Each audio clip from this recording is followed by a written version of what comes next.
B modulo M. इसको लिखते किस प्रकार से हैं, A congruence B mod M if and only if M divides A minus B. इसको समझने के लिए आप ये देख सकते हैं कि अपने पास कोई दो पूर्णांक हैं, जिसको एक को हम कह देते हैं ए और दूसरे को अपने का बी। एक है ए और दूसरा है बी। अब मान लीजिए इसमें से बी बड़ा है या इसमें से पहले अपन निकालें ए माइनस बी, तो बी छोटा है और ए बड़ा है, अपन यूँ कह लें। तो ए माइनस बी को निकालें और ए माइनस बी को जो डिफरेंस हमारे पास आएगा, उस डिफरेंस को यदि जो मोड एम है इस एम से डिविजिबल हो तो हम ये कहते हैं कि ए कॉन्ग्रुएंस बी मॉड एम। तो इसको एक एग्जांपल से समझे तो आसानी से समझ में आ जाएगा कि अपन यदि ऐसा लिखते हैं कि मान लीजिए 9 कॉन्ग्रुएंस 4 मोड 5, इसका मतलब ये हुआ 9 तो हो गया हमारे पास ए और 4 हो गया मेरे पास बी। तो 9 माइनस 4 किया तो इसका उत्तर कितना आया, 5, जो कि 5 से विभाज्य है। तो इसको अपन इस रूप में भी कह सकते हैं कि यदि m एक धनात्मक पूर्णांक है तथा a b कोई दो पूर्णांक हो तो विभाजन कलन तथा इसे संकेत रूप में अपन ऐसा लिख सकते हैं कि a plus b congruence is equal to r mod m, या इसको हम कहते हैं a प्लस बी, ये m जो लिखा है this m is called mod m। अब यहाँ जब मोड m हम इसका करके r हमारे पास मान आया, इसका मतलब क्या है, यदि a और b का जो जोड़ है मेरे पास, यदि वो दोनों का जोड़ m से छोटा है तो उसका मान हमेशा a प्लस बी रहेगा। लेकिन यदि a प्लस बी का जोड़ m से बड़ा हो जाएगा या m के बराबर हो जाएगा, a प्लस बी का जोड़ यदि m या m से बड़ा है तो जो अपने पास इसका मान कितना आएगा, r आएगा। और r क्या है, आर ये है कि a प्लस बी को जैसे हमने जोड़ा तो a प्लस बी में m का भाग देने पर जो योग आया, इसमें m का भाग दिया, इसका m का भाग देने पर जो हमारे पास यहाँ पर जो नॉन नेगेटिव रिमाइंडर जो बचेगा वो अपने पास r है। इसको अपने एक भी एग्जांपल से भी आसानी से इसको समझ सकते हैं कि जैसे अपने पास सपोज अपने पास ये हम करते हैं 5 + 4 मोड 3, तो ये हो गया मेरे पास 5 और 4 हो गए 9, 9 पर 3 का भाग दिया तो मेरे पास ये आ गया 0। तो 5 + 4 मोड 3 है तो इसका मान हो गया मेरे पास 0। और यदि इसी के अंदर ही मेरे पास ये मोड बदल करके अपने पास सपोज करो मोड हो गया 6, मोडुलो इज 6, तो 9/6, 9/6 अपने पास यहाँ हो जाएगा, दिस इज 9/6। और 9/6 को जो इससे भाग देते हैं तो अपने पास ये आया, पहले तो जब इसको भाग दिया 9 का 6 पर तो अपने पास ये 3 बचा। तो 5 + 4 मोडुलो 6 का जो वैल्यू है दैट इज़ 3। जो ये मान आया अपने पास, ये मान कितना आया, 3 आया। तो अपने पास आसानी से इस चीज़ को आप समझ सकते हो कि यदि कोई दो संख्याएं हैं a और b, उसको मोड फॉर्म में अपने को देखना है तो इनका जोड़ करने पर जो मोडुलो दिया हुआ है उस मोडुलो का मतलब ये होगा दोनों संख्याओं को जोड़ना, जोड़ करके जो मोड है उससे भाग दें। भाग देने पर यदि वो दोनों संख्याओं का जोड़ जिससे हम भाग दे रहे हैं, जिसको मोड m कह रहे हैं, उससे छोटी है तो उनका मान उतना ही रहेगा। यदि उनका मान ज़्यादा है, दोनों का योग उस भाग देने वाली संख्या से बड़ा है, तो a प्लस बी में m का भाग देने पर जो आपके पास रिमाइंडर बचता है वो हमारे पास उसका आंसर होगा। ये अपने को इसमें समझने की चीज़ ज़रूरत है। अब इसी प्रकार यदि मल्टीप्लिकेशन के लिए करना हो तो अपन क्या कर सकते हैं, तो मान लीजिए कि m एक धन पूर्णांक है, ताकि नहीं दो पूर्णांकों a b के लिए अब हम जानते हैं कि a b किसी दो संख्याओं का गुणा करें तो उसको अपन इस रूप में लिख सकते हैं mq + r। तो जहाँ r है, r का मान 0 से बड़ा या 0 के बराबर तथा m से छोटा होगा। और इसमें m और इसके अंदर जो q और r हैं दोनों ये अपने पास कोई इंटीजर नंबर्स हैं। तो किसी भी दो धन पूर्णांकों a b को यदि गुणा करना हो तो उसका मल्टीप्लिकेशन हमेशा हमें जो उत्तर रिजल्टेंट हमारे पास आता है that can be represented like this mq + r, जहाँ q और r क्या है, दोनों अपने पास इंटीजर वैल्यू है। और जो r है इसका मान जो होगा, जो हमारे पास यहाँ पर m दिया हुआ है, इस m से छोटा होगा हमेशा। तो आर का मान 0 हो सकता है या आर का मान एम से छोटा हो सकता है। तो ऐसा यदि होता है तो अपन इसको इस प्रकार से रीड आउट करते हैं। तो आर को ए और बी के समशेष मोडुलो एम का गुणन कहते हैं, या इसको हम कहते हैं मल्टीप्लिकेशन मोडुलो एम। अब इसको संकेत रूप में हम किस प्रकार से लिखते हैं, a b is equal to r mod m, या ए डॉट बी डॉट के नीचे एम लिखा इज इक्वल टू आर। इसका मतलब ये हुआ कि जब ए और बी का गुणा किया, यदि ए और बी की गुणा ए एम से छोटा है तो इसका मान हमेशा रहेगा ए बी, और यदि ए बी का मान दोनों का गुणा करने के बाद एम से बड़ा या एम के बराबर है तो भाग देने पर जो नॉन नेगेटिव रिमाइंडर जो बचेगा वो that will be our r. तो जैसे हमारे पास एडिशन में हुआ था वही काम हमारे पास मल्टीप्लिकेशन में है। इसको भी आप एक एग्जांपल से समझ सकते हैं कि मान लीजिए मैं 12 और 4 का गुणा, 12 मल्टीप्लिकेशन 4 और मोडुलो इज 5, तो 12 और 4 का गुणा हो गया 48। 48 को अपन लिख सकते हैं 9 इंटू 5 प्लस 3, क्योंकि तो 9 तो हो गया हमारे पास यहाँ पर, यदि इसको अपन समझे तो 9 इज आवर एम, 9 तो हो गया हमारा एम, और ये हो गया क्यू इज़ 5 और प्लस आर, आर इज़ 3, तो रिजल्ट आएगा मेरे पास आर। तो अब यदि जैसे यहाँ डेफिनेशन में कहा था कि आर का जो मान है, आर का मान है वो एम से छोटा होगा, तो एम आया अपने पास 9, एम तो है 9, और आर आया अपने पास 3, तो 3 इज़ लेस देन 9। तो ये आप इसको आसानी से समझ, और कुछ भी एग्जांपल आप लेके देख सकते हैं। जैसे 13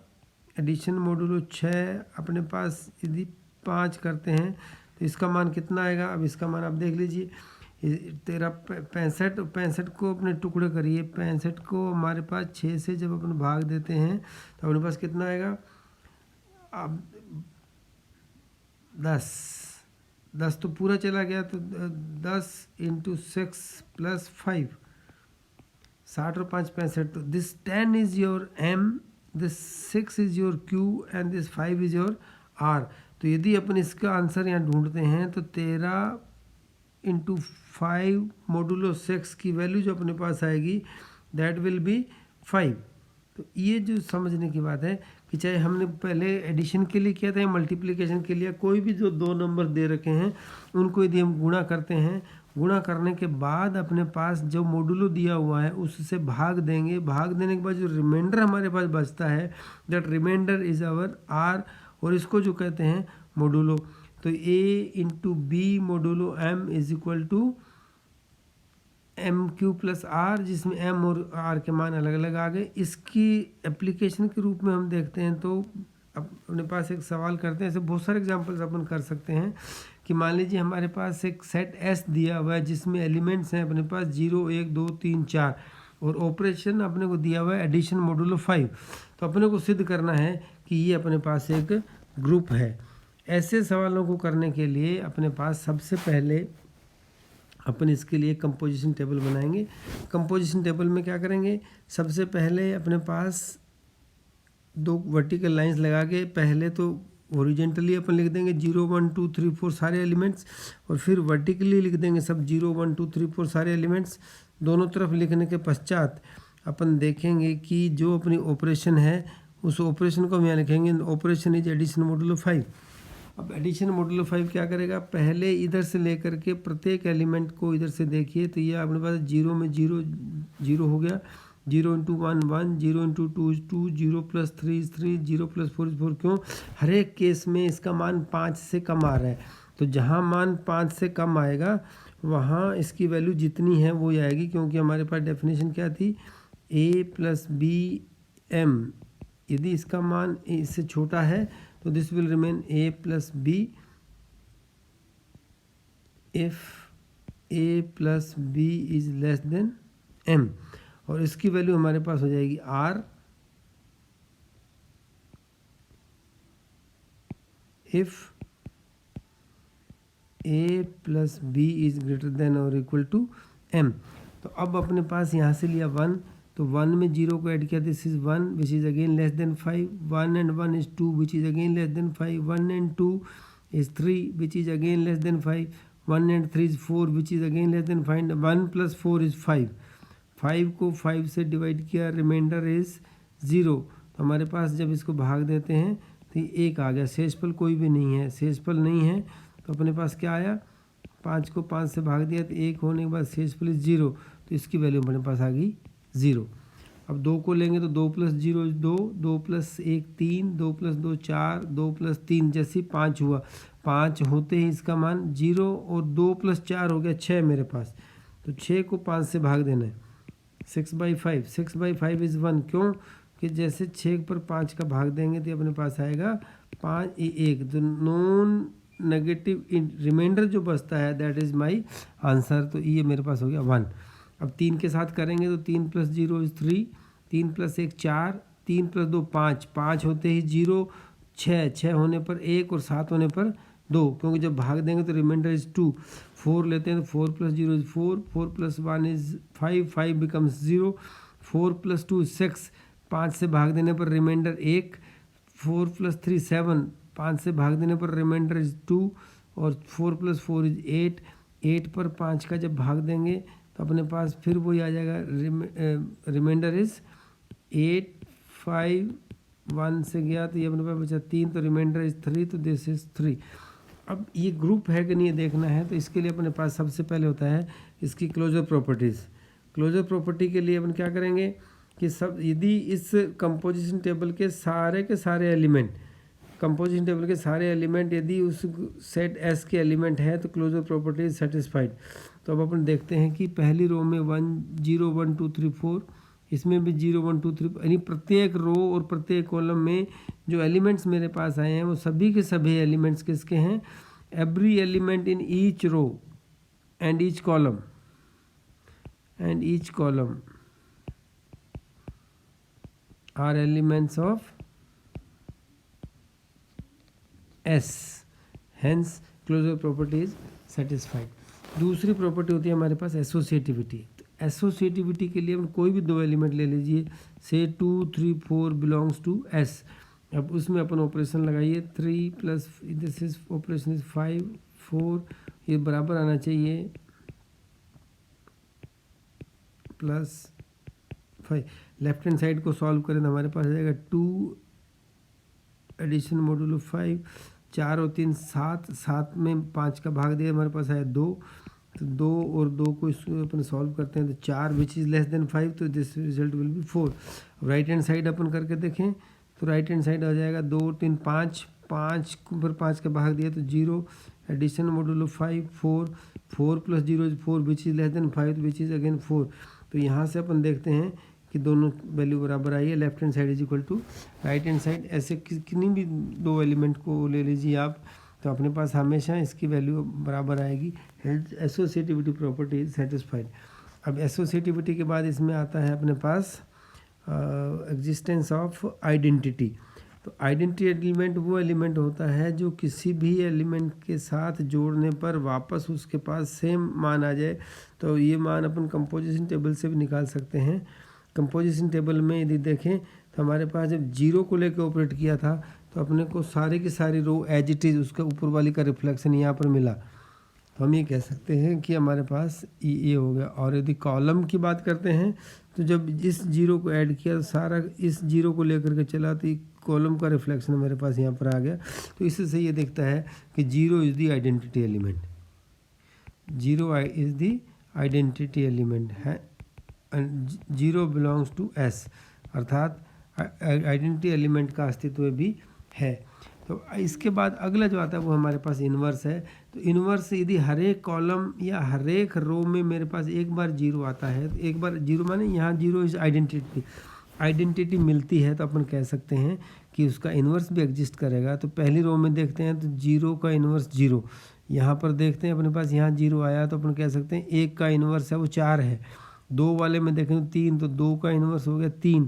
3 में देखेंगे तो यहाँ आया तो 3 का इन्वर्स हो गया 2 और 4 का इन्वर्स हो गया 1। इसका मतलब हर एक रो और हर एक कॉलम में मेरे पास एक आइडेंटिटी मिल रही है। अब यदि अपने इसका क्रॉस करके देखेंगे, लेफ़्ट से चलते हुए ऊपर से आएंगे, जहाँ हमारा जंक्शन पर 0 आता है वो एक एलिमेंट दूसरे एलिमेंट का इन्वर्स है। इसका मतलब inverse of each element exist, inverse of each element exist, हर एक एलिमेंट का इन्वर्स भी एग्जिस्ट करता है, तो चारों प्रॉपर्टी सेटिस्फाई होगी। क्लोजर प्रॉपर्टी, एसोसिएटिविटी, आइडेंटिटी और इन्वर्स, चारों प्रॉपर्टी सेटिस्फाई होने का मतलब ये हुआ कि जो हमारे को सेट दे रखा था S with respect to 0 1 2 3 4 operation was addition modulo 5, तो हम ये कह सकते हैं कि इसके लिए ये एक ग्रुप है। अब इसको देखने के लिए ये है कि अपन अब इसमें से कितने एलिमेंट ले लें, इसके जो लास्ट एलिमेंट आता है उसके अगला यदि हमारे पास मॉड्यूलो है तो अपन इसको with respect to addition group prove